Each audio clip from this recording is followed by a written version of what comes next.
Shalom bien-aimés, shalom. Nous sommes là dans notre émission les temps d'action de grâce. Pourquoi les temps d'action de grâce? Parce que c'est le moment que nous aurons à nous apprêter, à nous approcher devant le trône de majesté du Seigneur pour lui dire merci, n'est-ce pas, dans tout ce qu'il fait pour nous. Et dans ce qu'il n'a pas encore fait, nous sommes là pour lui dire merci. Pourquoi? Parce que s'il a promis, il le réalise. Il n'est pas un homme pour mentir, ni un fils de l'homme pour se repentir. Voilà pourquoi nous sommes là pour lui dire merci, n'est-ce pas? C'est une émission,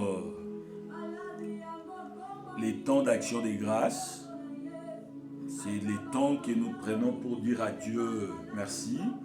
Il y aura beaucoup d'hommes de Dieu avec nous. Il y aura le pasteur Jérémie, il y a le pasteur Hervé. Pour l'instant, les deux là sont disponibles pour nous, mais il y en a tant d'autres qui vont pouvoir partager avec nous ce qu'ils attendent sur ce qui concerne l'action des grâces. Mais par la grâce du Seigneur là, moi c'est votre humble serviteur, abbé d'honneur. Et nous sommes en train d'aller directement parce que c'est une émission qui ne prendra pas beaucoup de temps. Mais que le Seigneur fasse grâce et que le Saint-Esprit touche ton cœur où tu es à travers de cette émission et à travers de ces paroles, ces portions des Écritures qui seront lises durant toutes ces émissions. Que le Seigneur te fasse grâce et qu'il fortifie une âme. Nous en croyons au nom de Jésus. Je suis en train de lire la Bible dans l'évangile selon Jean, chapitre 14. Je suis là au verset 1er. J'ai lu au nom de Jésus. Il est écrit que votre cœur ne se trouble point. Croyez en Dieu et croyez en moi. Ça, ce sont les paroles de Jésus. Il dit que votre cœur ne se trouble point. Bien-aimé, ce n'est pas une leçon d'orthographe ou de français, je ne sais quoi.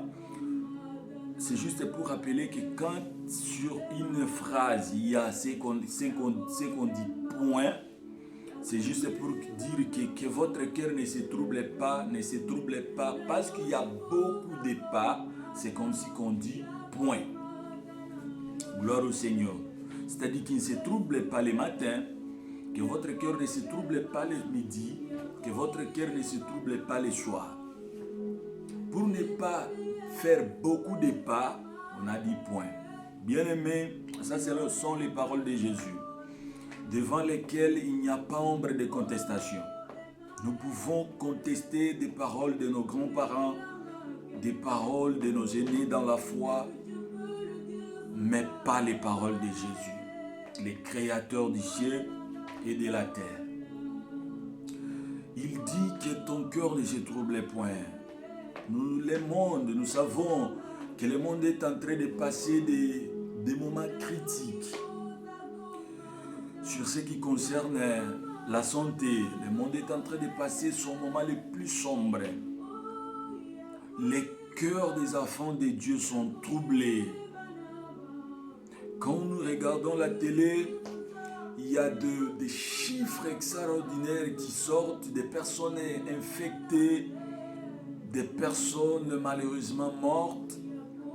Et quand nous attendons tout ceci, quand nous voyons tout ceci, ça a juste accès à nos cœurs et cela trouble le cœur.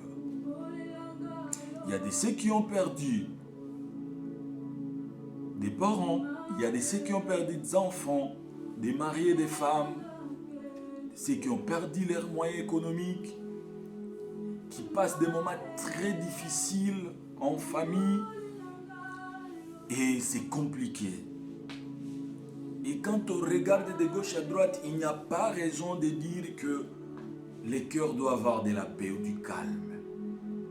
Mes bien-aimés dans le Seigneur, je suis venu ce soir. Que cette voix qui te parle soit comme la voix du Seigneur qui parle dans ton cœur. Que ton cœur ne se trouble point.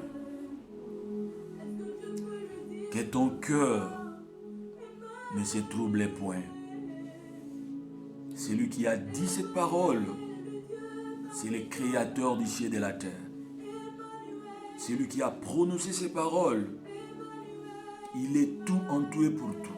Il peut ce que les hommes ne peuvent pas. Celui qui a prononcé ces paroles, il est arrivé un jour devant la tombe de Lazare. La Bible dit, il a crié, il a appelé les morts et Lazare a écouté la voix. Après 4 jours dans les tombeaux, la Bible dit, il était déjà dans la phase de décomposition.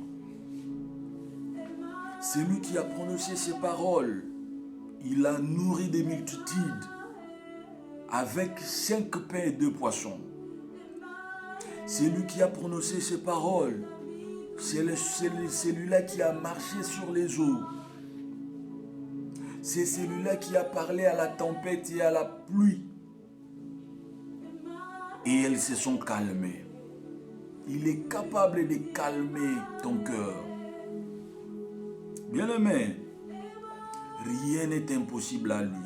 Son nom c'est Jésus de Nazareth, le Créateur du ciel et de la terre. Les temps sont difficiles, oui. Mais face à ces temps difficiles, quelle est l'attitude que le Seigneur nous recommande? Quelle est l'attitude que le Seigneur nous demande? C'est d'être calme. Que ton cœur ne se trouble point. Et pourtant, dis à Dieu merci. Parce que si tu m'écoutes en ce moment, si tu regardes cette vidéo à ce moment, c'est parce que tu es en vie.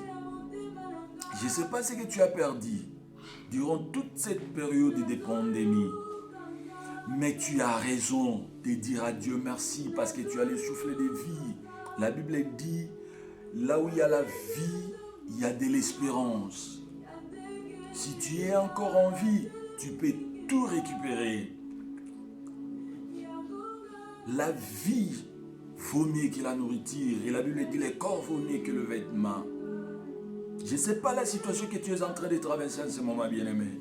Mais je suis venu te dire, dans Jean 14, verset 1, la Bible dit que ton cœur ne se trouble point. Ça, c'est Jésus qui te le dit. Que ton cœur ne se trouble point. Gloire au Seigneur. Pour les souffles de vie, nous disons à Dieu merci. Seigneur, merci pour les souffles de vie. Tu nous as promis les choses pour lesquelles nous croyons fermement. Mais depuis, jusque-là, nous n'avons pas encore touché, mais nous espérons. Nous y croyons avec fermeté.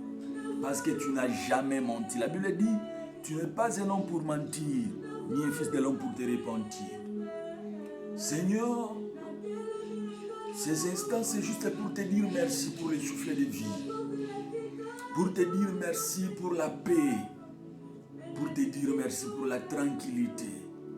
Pour tes promesses qui sont vivantes dans nos vies. C'est pour te dire merci parce que tu nous as choisis parmi les vivants en ce moment. Beaucoup sont morts, beaucoup sont perdus. Mais tu nous as fait grâce. Nous te sommes très reconnaissants. En ces jours, nous te sommes reconnaissants de ce que tu es notre roi, de ce que tu es notre Dieu. Entre-temps, j'en profite de l'occasion pour recommander ma bien-aimée, mon bien-aimé, qui se trouve quelque part en train de plénicher, en train de passer des moments trop durs financièrement, en train de passer des moments trop durs, Seigneur. Peut-être que c'est à manger qu'il manque, peut-être que où mettre la tête qu'il manque, Seigneur. Souviens-toi de lui. Souviens-toi des hommes de Dieu qui passent des moments dans des prières pour la tranquillité dans ton église, dans ton peuple. Souviens-toi de celui-là qui est abandonné de tous côtés.